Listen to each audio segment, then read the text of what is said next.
अस्सलाम वालेकुम बच्चों, उम्मीद है आप सब लोग खैरियत से होंगे। आज हम ये चैप्टर शुरू करने जा रहे हैं। आज इसको हम डिटेल में पढ़ने वाले हैं, एग्जाम के हिसाब से तैयारी करने वाले हैं। चाहे आप ये कभी भी देख रहे हो साल में, चाहे पेपर में आपके पास 10 महीने बचे हों या फिर 10 दिन बचे हुए हैं, हम आपको ऐसे तैयारी कराने वाले हैं कि आपके है ना फेडरल बोर्ड में 90% से ज्यादा मार्क्स आए। हम आपको इंपॉर्टेंट चीजें एग्जाम्स में क्या क्या एग्जामिनर को चाहिए होता है, ये हमारा पहला लेक्चर नहीं है। तो अगर आपको कुछ चीज समझ ना आए, कंफ्यूजन हो, तो वो इसलिए क्योंकि आपने पहला लेक्चर नहीं देखा हुआ। तो भाई पहला वाला लेक्चर देख लो और ऑर्डर में चलो, बगैर शुरू के कॉन्सेप्ट्स को पढ़े हुए ये आपको कंफ्यूजन, ये पहला लेक्चर नहीं है। अगर आपको पहला लेक्चर देखना है और बाकी सारे चैप्टर्स के भी और इन सारे सब्जेक्ट्स के भी, तो भाई आप जाओ हमारे कमेंट सेक्शन में, यहाँ पे डाली हुई है 4 लिंक। इसमें पूरी किताब की हमने प्लेलिस्ट डाली हुई है, इसको दबा दो, आपको है ना सारे लेक्चर्स मिल जाएंगे इस पूरे के पूरे सब्जेक्ट के। डाले में फ्री के नोट्स, यहाँ पे नोट्स कोई एमी नोट्स नहीं है। ये आप लिंक दबाओगे तो खुलते हैं, आपके पास हमारे 300 बच्चे जो थे जिनके 90% ज्यादा मार्क्स आए थे, उनके हमने नोट्स कंपाइल करके आपके लिए डाले हुए ताकि आप भी है ना अपने एग्जाम की तैयारी कर सको। सारे के सारे नोट्स हमने डाले हुए इन 300 बच्चों के। तो भाई ये देखो यहाँ पे पड़ा हुआ है हमारे सब्सक्राइब का बटन, इसको सब्सक्राइब कर लो, ठीक है। बेल्स भी है ना यहाँ पे दबा दो, लाइक करो वीडियो को और साथ में जाके कमेंट करो अपना वीकेस्ट चैप्टर। भाई कौन सा चैप्टर है जो तुम्हें बहुत मुश्किल लगता है, बहुत वीक लगता है, हम क्या करेंगे उसका निकालेंगे one shot lecture. One shot lecture एक लंबा सा पूरे चैप्टर का लेक्चर होगा, उसमें हम आपको एग्जाम ओरिएंटेड तैयारी कराने वाले हैं ताकि आपके है ना पेपर में 90% मार्क्स आ सके। तो जाके कमेंट करो कौन सा चैप्टर आपको बहुत मुश्किल लगता है। फिर ये याद रखना कि भाई हमारे लेक्चर्स, हमारे नोट्स, सारे गेस्ट पेपर्स काम के होते हैं। ये 300 बच्चे हैं जिनके ना 90% ज्यादा मार्क्स आए थे। तो सारा मटेरियल कमेंट सेक्शन में सबसे पहला कमेंट है, वहां पे पड़ा हुआ है। और अगर आप भी उन बच्चों की तरह 90% ज्यादा मार्क्स लाना चाहते हैं तो आप भी है ना हमारी बैच ज्वाइन कर सकते हैं, जिसमें हम आपको A to Z सारी तैयारी कराते हैं सारे सब्जेक्ट्स की, है ना। हमारी स्पेशल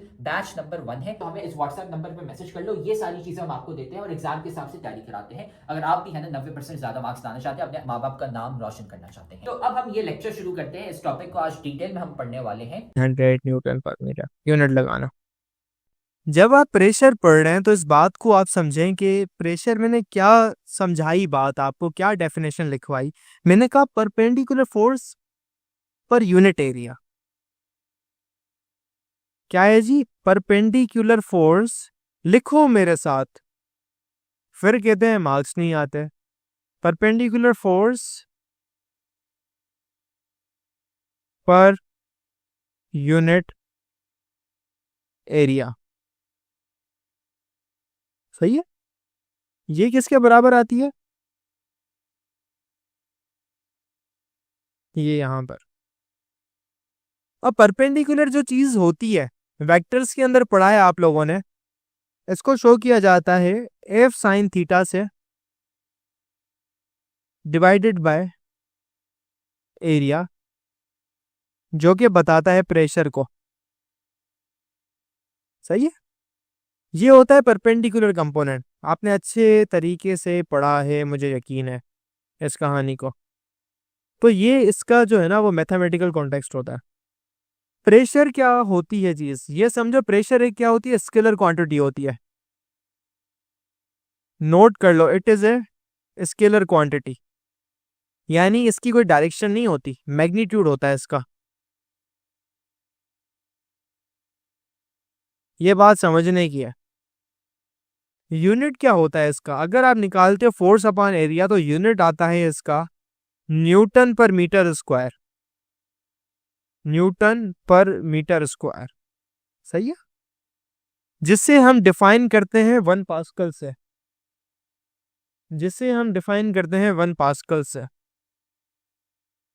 कि एक प्रेशर का यूनिट है पास्कल, जो कि एसआई यूनिट है सिस्टम का। 1 पास्कल कितना होता है? कोई आपको पूछे तो क्या कहोगे? ये एसआई यूनिट है तो जी क्या होता है? कोई पूछे आपको, आप कहोगे जब 1 न्यूटन की फोर्स 1 मीटर स्क्वायर के एरिया पर लगती है। क्या भाई, क्या बोलोगे? कोई पूछ ले तुमसे, फेडरल कन्वेंशन से पढ़ रहे हो, घबराओ नहीं। कोई पूछे तो एक पास्कल क्या होता है, तो बोलोगे जब 1 न्यूटन की फोर्स 1 मीटर स्क्वायर के एरिया पर लगेगी तो जितना प्रेशर एक्सर्ट होगा उस प्रेशर को कहते हैं 1 पास्कल। सही है। 1 न्यूटन की फोर्स 1 मीटर स्क्वायर के एरिया पर लगे तो वो जितना इफेक्ट प्रोड्यूस करेगी उसे कहते हैं 1 पास्कल का। सही है। ये डेफिनेशन है, याद कर लो, पढ़ो इसको। सुबह शाम दिन रात। दूसरी चीज, यहां तक इतनी कहानी हुई। अब अगर परपेंडिकुलर फोर्स अगर आप लोगों ने नोटिस की हो, एक मजे की बात है, परपेंडिकुलर फोर्स काम करी तो एक की पॉइंट बच्चे गलतियां करते हैं, फेडरल बोर्ड के अंदर मार्क्स कट जाते हैं, ये गलती नहीं करनी। एक बात समझो, की पॉइंट नोट करो एक इस चीज का, कोई तुम्हें नहीं पढ़ाएगा इस तरीके से जैसे मैं पढ़ा रहा हूं ना। की पॉइंट देखो ये है, टोटल फोर्स से प्रेशर डिफाइन नहीं होता। नोट करो कॉपियों पर, टोटल फोर्स से प्रेशर डिफाइन नहीं होता।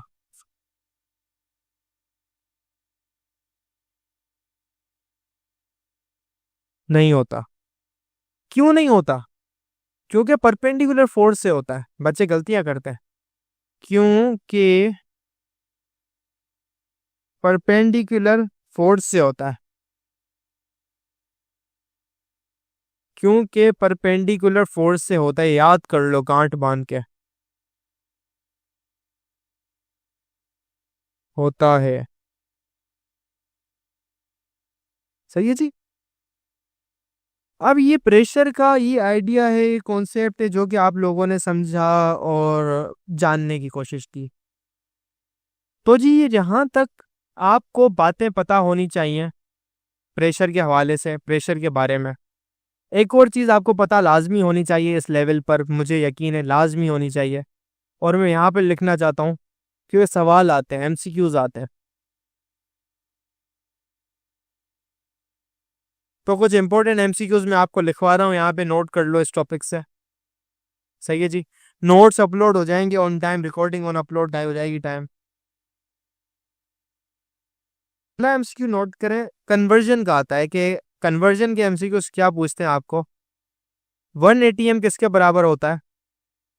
जो कि बराबर होता है 1,01,325 पास्कल के। दूसरा एमसीक्यू बोलता है 1 एटीएम किसके बराबर होता है? वो होता है 14.7 पीएसआई के, एक यूनिट होता है। एक और होता है कि 1 एटीएम किसके बराबर होता है? लगभग 1 एटीएम बराबर होता है, लगभग बराबर होता है 1 बार के। थोड़ा सा कम होता है 1 बार इससे, 0.993 समथिंग होता है, लेकिन लगभग बराबर होता है। एक और बच्चों वाला आ गया 1 एटीएम, केमिस्ट्री में भी पढ़ोगे टोर का यूनिट। 1 एटीएम बराबर होता है 760 टोर के। ये जो 4 एमसीक्यूज है ना, ये आपके पास बोर्ड प्लस एंट्री टेस्ट के एमसीक्यूज है। Board plus MDCAT plus सीकेट के एमसीक्यूज है। नस चले जाओ, बाकी यूनिवर्सिटी चले जाओ, जहां जहां भी जाना है, पाकिस्तान की जी गुलाम इसा खान चले जाओ, यहाँ के एमसीक्यूज हैं। प्रेशर को हमने ऑलरेडी पढ़ लिया था, पूरा टॉपिक पढ़ लिया था, समझ लिया था। प्रेशर में कुछ चीजें रहती थी, छोटी छोटी चीजें रहती थी, ठीक है। प्रेशर में हमारे पास 2-3 चीजें रहती थी, वो हमें समझनी है, हमें जाननी है, हमें हमें हमें समझ के करनी है बहुत अच्छे तरीके से जी। अच्छा जी, वो क्या समझदारी वाली चीजें थी जो कि हमें करनी है, बहुत ज्यादा इंपॉर्टेंट है। देखो, प्रेशर का टॉपिक हमने पढ़ा, ठीक है।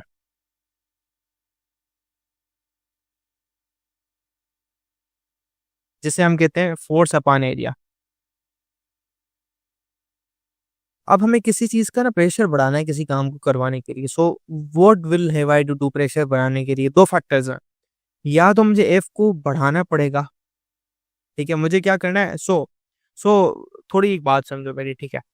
टू टू इंक्रीज प्रेशर, लिखो मेरे साथ कॉपी पे, टू इंक्रीज प्रेशर, कि जी आपको क्या करना है, पी को क्या करना है, इंक्रीज करना है। What you have to do? पहला तरीकेकार क्या है इसका, या आप फोर्स को बढ़ा दो, न्यूमरेटर बढ़ जाएगा। दूसरा क्या होगा, या तो आप एरिया को कम कर दो। सही है।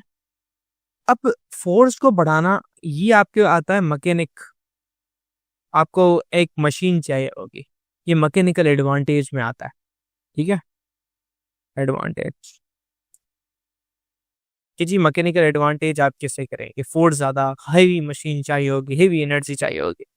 एरिया कम करना आता है किसी भी चीज के ऊपर अप्लाई कर रहे हो या किसी चीज के थ्रू यूज कर रहे हो, ये आता है डिजाइन के ऊपर। ठीक है, डिजाइन, डिजाइन के अंदर आ जाती है shapes, its making, its construction. So जी which part is very easier to do, easier to change? Force को बढ़ाना बहुत मुश्किल है। अगर आप 100 टाइम्स किसी की फोर्स बढ़ा रहे हैं, 100 टाइम्स आप एनर्जी बर्न करते हैं आपको ज्यादा, और फोर्स हमेशा बहुत ज्यादा लिमिटेड होती है। This is very limited. Up to a limited scope आप चीज बना सकते हैं, यूज कर सकते हैं, उसको ला सकते हैं, आप उसको अप्लाई करवा सकते हैं। ठीक है, एंड वेरी लार्ज स्केल जब आप जो है ना लाखों न्यूटन की फोर्स लगाते हैं, तो वहां पे 1000 न्यूटन भी बढ़ाना बहुत बहुत बहुत मौत का खेल बन जाता है।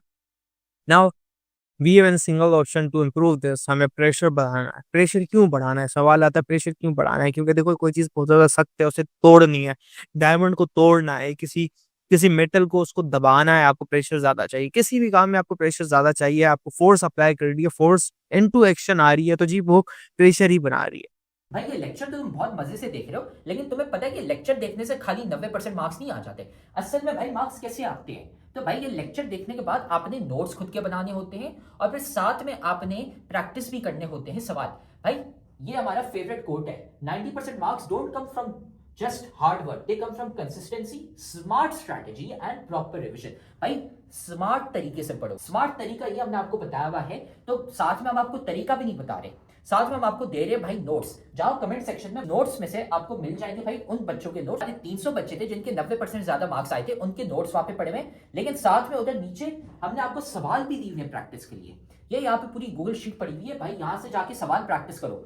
खाली ऐसा कुछ नहीं होता कि हाँ हम लेक्चर देखेंगे हमारे मार्क्स आ जाएंगे, नहीं भाई, नोट्स पढ़ने होते हैं और साथ में इनकी प्रैक्टिस भी करनी होती है सवालों की। तो जी दूसरा तरीका आता है एरिया कम करके। ये this is easy to achieve, easy to do.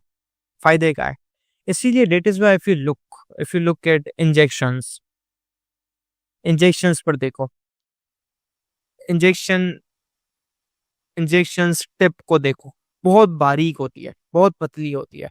आप नाइफ को देखो, नाइफ का जो शार्प साइड होता है बहुत ज्यादा जो है ना पतला होता है, बहुत ज्यादा पतला होता है, बारीक होता है। ठीक है जी, नाइफ को देखो, आप इंजेक्शन की टिप को देखो, और आपको एरिया बढ़ाना होता है।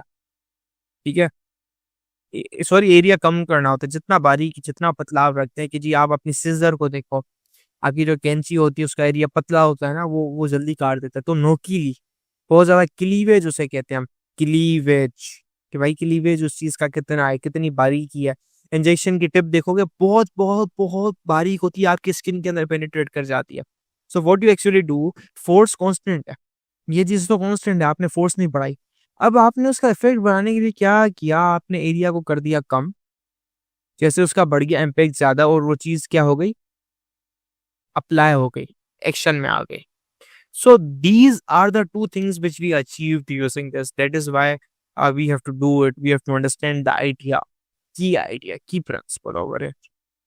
ठीक है, so जी यही यही हमारी किताब बात कर रहा है, वही कहने की कोशिश कर रहा है कि जी जब आप निडल या कोई चीजें करते हैं ना, आप किसी चीज को तोड़ने फोड़ने की कोशिश करो कि जी इस तरीके से नहीं हो पाती, लेकिन किसी को बर्स्ट करने के लिए जितनी बारीकी यूज करते हो वो घुस जाती है अंदर। क्यों? क्योंकि आपको उसी के अंदर ही आप घुसा देते हो कि भाई इस एरिया कम है, तो प्रेशर इतना बढ़ जाता है कि जी हाँ, कहाँ अब तो क्या, अब तो क्या, सही है। So getting step by a high heel shoe hurts more than getting step by a flat one. अच्छा जी, कभी अगर आप गलती से शादियों के अंदर लड़कियों के साइड पे चले गए हैं, अगर आप लड़की हैं तो लड़कियों की साइड पर हैं, कोई दूसरी लड़की, क्यों लड़के तो हील वाली चप्पल नहीं पहनते, पाकिस्तान में इतना फैशन नहीं आया, मे भी हमारे फेडरल कन्वेंशन के बच्चे पहनते हों। अगर आप में से कोई पहनता है लड़का तो ज़रूर बताइएगा, हम आपको अवार्ड देने की कोशिश करेंगे, ठीक है, हमारी तरफ से जितना होगा। लेकिन कोई लड़की पहनती है, अगर एक लड़की की हील की चप्पल किसी और के ऊपर आ गई ना, तो चीखें पता है कैसे निकलती हैं? ऐसी पतली चीख निकलती है, आप बोलेंगे कि जी पता नहीं कोई कत्ल हो गया है। ऑन द अदर हैंड अगर आप कोई मोटी फ्लैट चप्पल पहन लें तो उतना फर्क नहीं पड़ता। ऐसा क्योंकि जी ये जो एरिया है इसका बहुत कम है, और वो फोर्स लगती है, आपका वेट लगता है कि आपकी हड्डियों को मसल के रख देता है, और आपका जो है ना चीखें आसमान तक आपकी जाती हैं, सातवें आसमान तक। ठीक है जी, वो परिंदा जो आसमान के अंदर होता है ना, वो भी डर जाता है, पता नहीं कौन सा दजाल आ गया है जमीन पे। तो जी this actually happens, why area, सही है। पे पेंसिल हील शू वगैरह वगैरह ये सारी चीज़ें हैं। और have you ever wondered why a blunt knife can not cut meat easily? जी ये है when you apply the same force on sharp and blunt knife क्या होता है जी, बारीक वाला होता है, उसका एरिया शेरिया का फर्क होता है। ब्लंट नाइफ ये वाला होता है कि जी इतना है और ये नोकीला होता है, वो नहीं काट पाता। ये जी प्रेशर की कहानी, प्रेशर की बात आ जाती है इस सीन के अंदर, जितना एरिया कम उतना प्रेशर ज़्यादा। ये 2 बातें, ये 2 चीज़ें आपको अंडरस्टैंड करनी है प्रेशर के मामले में इन टर्म्स ऑफ एप्लीकेशन, ठीक है। अच्छा जी, एग्जाम्पल 5.2 हमें ये करनी है। We have limited time to do it and we have to do it today and we have to finalise it, ठीक है। सो जी एग्जाम्पल 5.2 को हमें लेना है हमारे हमारे इख्तियार में आज। और एग्जाम्पल 5.2 के साथ हमें एटमॉस्फेरिक प्रेशर को पढ़ना है, समझने की कोशिश करनी है कि एटमॉस्फेरिक प्रेशर होता ही क्या है, सही है। तो जी एग्जाम्पल 5.2 को अब मेरे साथ आगे सवाल को समझो, पढ़ो, जानने की कोशिश करो कि जी सवाल आपको क्या कह रहा है। सवाल सिर्फ और सिर्फ चंद बातें आपको कहने की कोशिश करता है कि जी समझो इस बात को, प्यार से समझो, मोहब्बत से समझो इस बात को, इस जज्बात को, ठीक है। ये वो सारी चीज़ें आपको कही जा रही हैं, कहती रहती हैं कि Abdul Rahman was standing at the stage of a hall for a speech. What pressure does he apply on the stage if his 2 feet cover an area of 400 centimeters square? सही जी, ये पैर एक है, ये एक दूसरा पैर ही है, पूरा एरिया जितना कवर कर रहा है ए प्लस फुट बी, ये बराबर हो रहा है 400 सेंटीमीटर स्क्वायर, सही है जी। If for a while he stands on 1 foot while with the pressure under that foot, take his mass 50 kilogram. तो जी 2 पार्ट है। पार्ट ए क्या कहता है कि जी प्रेशर क्या होगा, ठीक है जी, जब वो 2 फुट पर है। दूसरा पार्ट ये कह रहा है प्रेशर क्या होगा जब वो 1 फुट पर है, डेफिनेटली डबल होगा उसका। क्योंकि देखो एक पेड़ छोटा एक पेड़ बड़ा कभी नहीं होता, इक्वल लेके दिए जाते हैं, ठीक है जी। आपके घर में किसी का हो वो एक एक्सेप्शनल केस है, जो जिसने किताब लिखी है, यूजुअली ऐसा नहीं होता। तो जी इसके लिए क्या करोगे, आपको पहली बात तो पता होनी चाहिए फोर्स कितनी लग रही है, ठीक है। फोर्स कितनी लग रही है, फोर्स के लिए आपके पास वेट होता है, क्योंकि वेट की बात की जा रही है मास के। तो जी वेट कितना है, W इज इक्वल टू में से 50 किलोग्राम का मल्टीप्लाई बाय 9.8 किलो या 10 किलो, 500 आ जाएगा। तो जी मैं वेट ले लूंगा इसका तकरीबन 490 न्यूटन, सही है। तो जी 490 प्रेशर कितना होगा, force upon area, 490 divide by 400 centimetre square.